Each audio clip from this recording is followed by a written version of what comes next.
Hey everyone, so what you're looking at here is a chart that I made in an attempt to explain the context of 1 Thessalonians chapter 4 verses 13 through 17, where what I think we need to perceive here, because I've been staring at these verses forever, is that verses 13 and 14 are a different context from verses 15 and 16.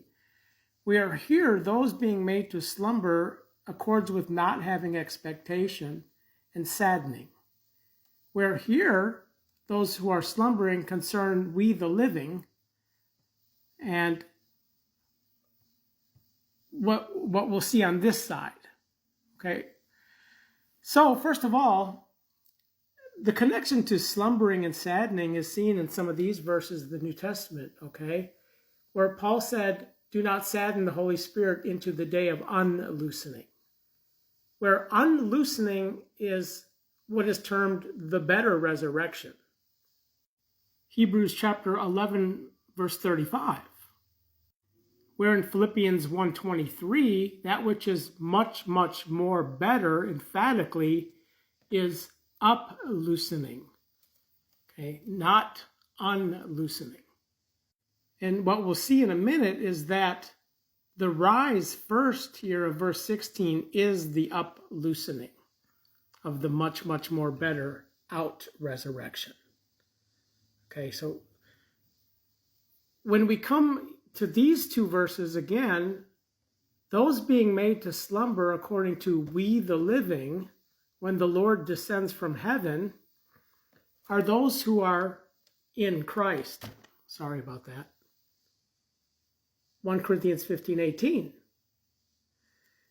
In Matthew 27, after the resurrection of Jesus, we see here that the holy ones, which is actually the first occurrence of holy ones in the New Testament, who were made to slumber, they were dead, they were awakened and then revealed, which is the revealed in glory of Colossians 3:4, again, where when they rise, Jesus said, when they rise out of the died ones in Christ who will rise first, they are as the angels in heaven, which parallels this is Mark 12:25, which parallels Luke 20:35 and 36, and then there's also an account in Matthew.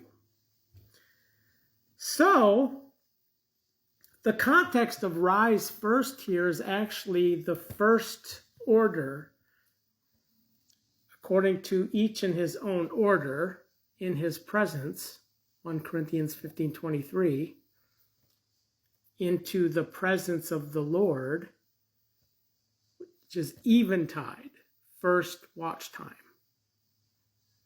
Okay, again, up loosening, which is much, much more better, mentioned in Luke 12:36, disappeared in Luke 12:38, which is the uplight of the fire of Luke 12:49, okay, the making of the angels as officiating spirits in a flame of fire, Hebrews 1:6 and 7, when the Father again leads the Son, a foreborn, into the dwellage, hence descend from heaven. Okay.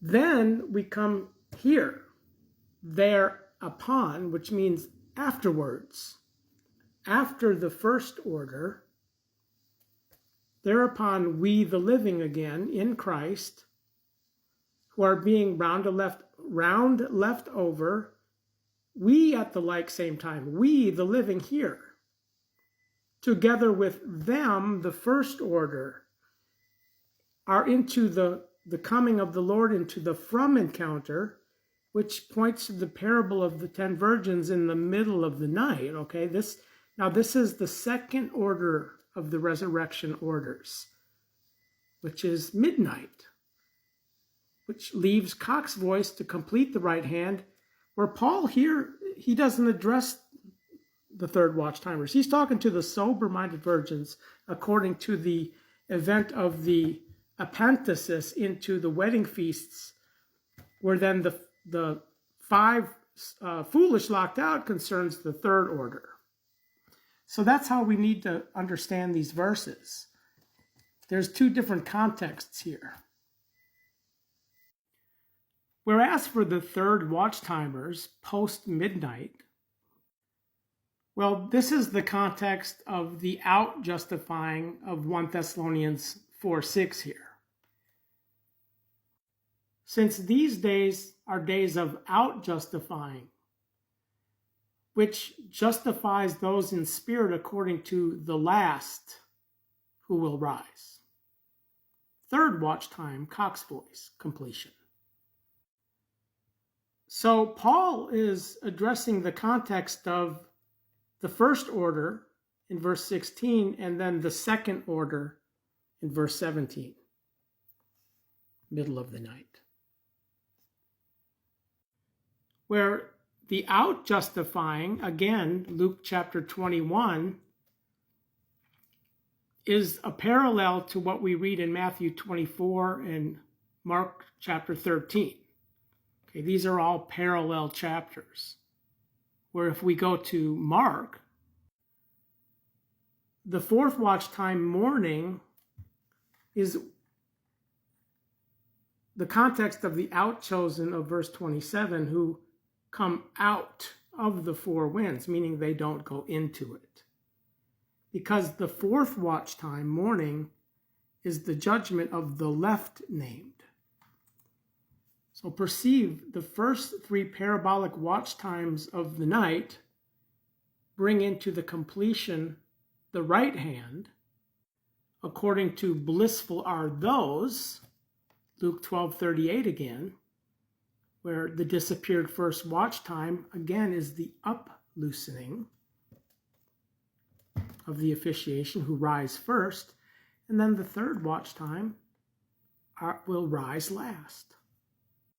And if you have the Dabhar Works Bible translation software and you type in rise first in the New Testament, you find this one verse here in 1 Thessalonians 4:16, where if you type in rise last, you find these three verses where the discussion Jesus is having with Martha concerns the last day and the third watch timers, which the context of John is largely speaking to a third watch time audience. However, Paul in this chapter is referring to the first two orders of rising, which is eventide and midnight. So this is how we have to examine these verses and distinguish the context of what Paul is saying here. And it's taken me my lifetime to see this. I just started seeing this the last 2 days, actually. And I threw this chart together just to try to explain it and share it with anyone who's interested in hearing.